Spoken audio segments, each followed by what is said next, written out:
There's only two ways to properly inspect your brakes. You can listen and you can look. You're listening to the sound with the squealing noise from the sensor touching the rotor, or you doggone have to take the tires off and actually look at the pads. The only way you can look to see if the pads are worn or not is to take the wheel off, because you can't look in here and say, oh, I need brakes. Doesn't work that way. You've got to take the tire off to check the brakes properly. This system here is on a rear-wheel drive vehicle.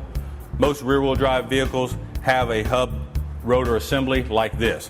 They have an inner and an outer bearing inside this hub. These bearings have to come out, they have to be cleaned, they have to be repacked with new grease and reinstalled after the rotor's been resurfaced. People that have front-wheel drive vehicles, you'd see a rotor similar to this. People with rear-wheel drive vehicles, you'll see a rotor similar to this. A little messier, not as messy. That's the difference. What you want to look for when you're inspecting your brakes, obviously, most importantly, you want to look at the thickness of your brake pads. This particular vehicle has a hole here so that you can look into the center part of the inner pad. So take the rotor and turn it like this, and then that distinguishes the difference between the rotor and the pad. And you want to look and make sure they're wearing evenly.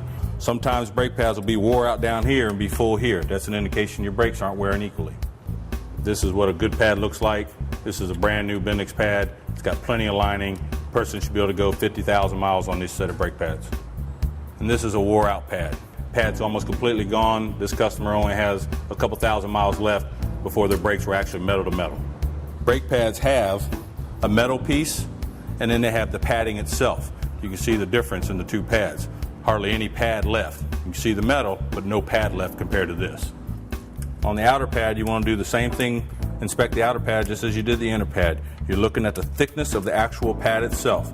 Don't get confused and include the metal part of the pad.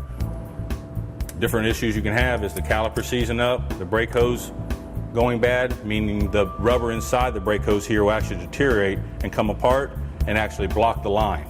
And the only other issue is brake rotors being warped, causing a brake pulsation, even a pulling issue sometimes. And basically that's how you check your brake pads. Anything other than that, you need to see a professional. Check your pads, check all four wheels when checking your pads or your brake shoes, and if you have any other issues, find you a good professional that you can trust and let them take a look at it for you.